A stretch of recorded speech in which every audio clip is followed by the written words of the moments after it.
Hello guys, welcome back to my channel. তো আগের এপিসোডে লাস্টে আমরা দেখেছিলাম এখানে এখন তারা ওই মিস্টিরিয়াস রুমে ঢুকে সেখানে একটি লাশ দেখতে পায়, আর যা দেখে মোবাইল অনেক বেশি ভয় পেয়ে যায় আর ভয়ের মার এসে চেঁচিয়ে ওঠে অ্যান্ড তার আওয়াজ শুনে ওই লাশটি নড়ে ওঠে।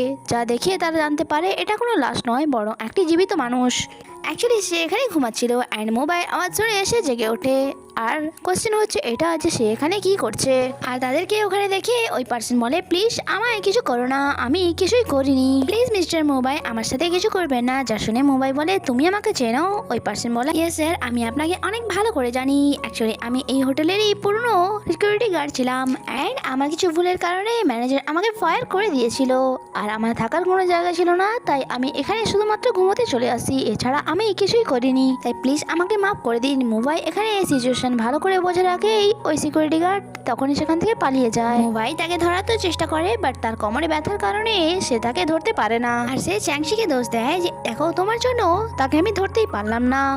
চ্যাংশি বলে, দেখলে তো এতক্ষণ তুমি ভয়ের মারে গুটিয়েছিলে, আর যেই তোমার ভয় দূর হলো তুমি আবারও চাচানো শুরু করে দিলে। এর আগে তো তোমার গলা থেকে আওয়াজই বের হচ্ছিল না। নেক্সট সিনে আমরা লিনিয়ারকে দেখি যে অনেক সুন্দরভাবে রেডি হয়ে মোবাইলের সাথে দেখা করতে এসেছিল, কারণ মোবাইল তাকে কল করে এখানে রেখেছিল এটা বলে যে তোমার সাথে আমার ইম্পর্টেন্ট একটা কথা আছে। লিনিয়ার মোবাইল সামনে বসার পর বলে, তুমি তো জানোই যে আমি কথা ঘুরিয়ে বলা একদম পছন্দ করি না, তাই সোজা পয়েন্টে আসো। কারণ তার পুরো বিশ্বাস ছিল যে মোবাইল আজ তাকে প্রপোজ করবে।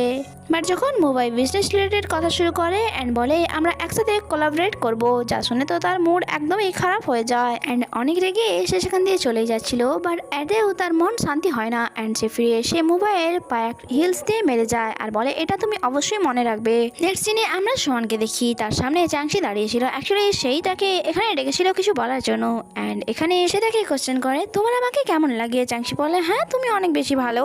আর যা শুনে তো সোহান অনেক বেশি ডিসঅ্যাপয়েন্টেড হয় অ্যান্ড সে বলে, আমি অনেক বেশি রিচ, তার উপর হ্যান্ডসাম ও চার্মিং অ্যান্ড গুড লুকিং, এত কিছু থাকার পরও আমার জন্য তোমার কাছে শুধুমাত্র এই একটাই ওয়ার্ড ছিল।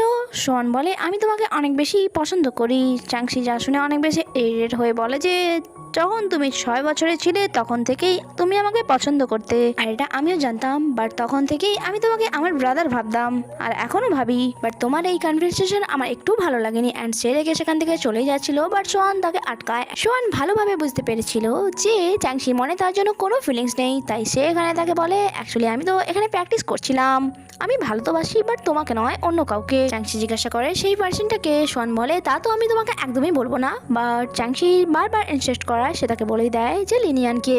নেক্সট সিনে আমরা লিনিয়ানকে দেখি যে এখানে লিফটে এন্টার হচ্ছিল অ্যান্ড এটাই মনে মনে বলছিল যে মোবাইল তোমাকে আমি ছাড়বো না, তোমার এই বিহেভিয়ারের ভরপাই তো তোমাকে করতেই হবে, তোমার সাহস কি করে হলো আমার সাথে খেলার। তখনই সে পেছনে একটি ছোট মেয়েকে দেখতে পায় যাকে অনেক বেশি ভয়ানক লাগছিল, আর তখনই তার ম্যানেজারের কথা মনে পড়ে যে তাকে একটি ছোট মেয়ের কথা বলেছিল, আর যখন ওই মেয়েটি তার ইয়ারিংস তাকে দিচ্ছিল সে তা না নিয়ে সেখান থেকে পালিয়ে যায়। আর তাকে দৌড়তে দেখে চ্যাংশি খুশি হয়ে সোহানকে বলে, তুমি তার কাছে যাও, এখন তার তোমাকে দরকার আছে, যাবে তুমি তার মনে নিজের জন্য জায়গা বানাতে পারবে। যখন কি চ্যাংশি যখন ওপরে আসে সে তার সামনে ওই ছোট মেয়েটিকে দেখতে পায় যাকে অনেক বেশি মিস্টিরিয়াস লাগছিল, বাট তাও সে সাহস করে তার কাছে গিয়ে জিজ্ঞাসা করে, তুমি এখানে কেন বসে আছো? ওই মেয়েটি তাকে উত্তর দেয় যে আমি এখানে আমার মমের জন্য ওয়েট করছি।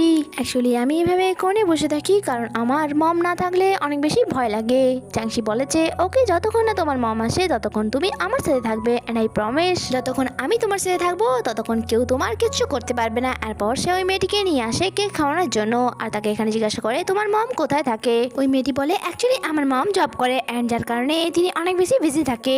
চ্যাংশি বলে, বাট তাও তোমাকে এভাবে একা ছাড়া ওনার উচিত হয়নি। ওকে, আমি বুঝতে পারছি যে তোমার মম জব করে, বাট তোমার ড্যাড কোথায়? তুমি তো ওনার সাথেও থাকতে পারো। ওই বেবিটি বলে যে অ্যাকচুয়ালি আমার মম আর ড্যাডের ডিভোর্স হয়ে গিয়েছে।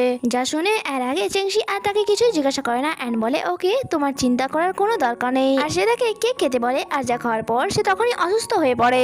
এই ব্যাপারে মোবাইলকে যখন ইনফর্ম করা হয় তখনই সে নিচে চলে আসে আর আমরা দেখি ওই বেবিটির মমও চলে আসে অ্যান্ড সে চাংশিকে কথা শোনাচ্ছিল, যদি আমার বেবির কিছু হয় তাহলে আমি তোমাকে ছাড়বো না। তাদের যাওয়ার পর চাংশি মোবাইকে বলে আমাকে মাফ করে দাও, আমি যদি জানতাম যে ওই বেবিটির ম্যাঙ্গোতে অ্যালার্জি আছে তাহলে আমি তাকে তা কখনোই খাওয়াতাম না, প্লিজ আমাকে হসপিটালে নিয়ে চলো। মোবাইল বলে তোমার চিন্তা করার কোনো দরকার নেই, আমি এই ম্যাটারটিকে দেখে নেব। আর তখনই এসে হসপিটালে যাওয়ার জন্য বেরিয়ে যায়। নেক্সট সিনে আমরা সোয়ান আর লিনিয়ানকে একসাথে দেখি, যারা এখানে ড্রিঙ্ক করছিল। সোয়ান লিনিয়ানকে জিজ্ঞাসা করে এমন কি নেই আমার মধ্যে যে চাংশি আমাকে পছন্দ করে না, প্রথমে তো তোমার ম্যাচিওর হওয়া দরকার। তখনই লিনিয়ার কাছে তার ম্যানেজারের কল আসে, যেটাকে জানায় চাংশি কিছু খাওয়ানোর জন্য হোটেলে একটি ছোট বেবি অসুস্থ হয়ে পড়েছে। যা শুনে লিনিয়ান বলে এটা গোল্ডেন সুযোগ আমাদের জন্য, তাই তুমি এখনই এই ব্যাপারে রিপোর্টারদের ইনফর্ম করে দাও অ্যান্ড এটাও জানিয়ে দিও যে রিসোর্ট হোটেলে কোন ধরনের ভূত পাওয়া যায়। আর এই ব্যাপারে সোয়ান যখন জানতে পারে সে লিনিয়ানকে বলে তোমার রিপোর্টারদের এই ব্যাপারে ইনফর্ম করা উচিত হয়নি, অ্যান্ড সে তখনই সেখান থেকে চলে যায় চাংশিকে সাপোর্ট করার জন্য। অন্যদিকে আমরা মুম্বাইকে দেখি যে এই সময় হসপিটালে ছিল অ্যান্ড সে বারবার লিওর মমকে সরি বলে যাচ্ছিল, বাট লিওর মম তো তাকে মাফ করতে রাজি ছিল না। তখনই ডক্টর বাইরে আসে, তাকে দেখে লিওর মম তার কন্ডিশনের ব্যাপারে জিজ্ঞাসা করলে ডক্টর বলে যে যখন আপনারা ভালো করে জানতেন যে তার ম্যাঙ্গোতে অ্যালার্জি আছে তাহলে কি দরকার ছিল তা খাওয়ানোর। আপাতত এখন সে ঠিক আছে, বাট এখনো কিছুদিন তাকে আমাদের করতে হবে। আপাতত আমরা এখন তাকে ডিসচার্জ করবো না।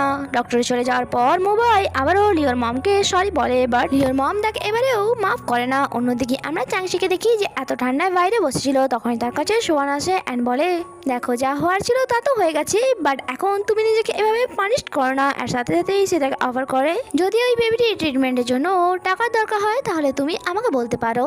যা শুনে চাংশি বলে সবকিছু টাকা দিয়ে সলভ হয় না। সোয়ান তাকে ঠান্ডা থেকে বাঁচানোর জন্য নিজের কোট দেয়। তখনই চাংশি বলে যে যদি আমি মোবাইলের কথা মেনে নিতাম তাহলে কতই না ভালো হতো, যে হোটেলে রুলস আর রেগুলেশন কত বেশি ইম্পর্টেন্ট হয়।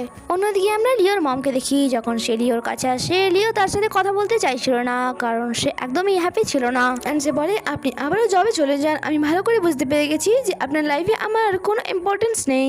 মম বলে এসব তুমি কেমন কথা বলছো, তুমি ভালো করে জানো যে আমি যা কিছু করছি সেই সব কিছু তোমার জন্যই তো করছি। তখন সেখানে দুজন আসে, যাদেরকে দেখে লিওর মম বলে আপনারা কে, আমি আপনাদের ঠিক চিনতে পারলাম না। তাদের মধ্যে থাকা লেডিটি বলে যে আমরাও তোমার মতো ওই হোটেলের ভিকটিমস যারা জাস্টিস পেতে চায়, আর তুমি যদি সাহায্য করো তাহলে আমরাও আমাদের জাস্টিস পেতে পারবো। লিওর মম বলে আমি আপনাদের সাহায্য করতে রাজি আছি। তখনই ওই লেডি বলে ওকে, তাহলে আপনাকে শুধুমাত্র মিস্টার লিওর ইনস্ট্রাকশন ফলো করতে হবে, কারণ সে একজন প্রফেশনাল লয়ার। আর শুধুমাত্র আপনাকে এটাই করতে হবে যে রিসোর্ট হোটেল থেকে যদি কেউ কল করে তাহলে তাদের কল একদমই রিসিভ করবেন না, আর নাই আপনি তাদের সাথে পার্সোনালভাবে দেখা করবেন। লিওর মম বলে আমি এমনটাই করব। নেক্সট সিনে আমরা লিনিয়ানের ম্যানেজারকে দেখি, সে তার কাছে এসে বলছিল আপনি যেমনটা বলেছিলেন ঠিক তেমনটাই করেছি আমরা। লিনিয়ান বলে গুড, এবার আমাদের কাজ হলো রিসোর্ট হোটেলের উপর কড়া নজর রাখা। এবার আমিও দেখবো যে মোবাইল চাংশিকে কিভাবে ডিপেন্ড করে। আর এখানে এই এপিসোডই শেষ হয়, আগে কি হয় তা জানতে স্টে কানেক্টেড। Bye bye.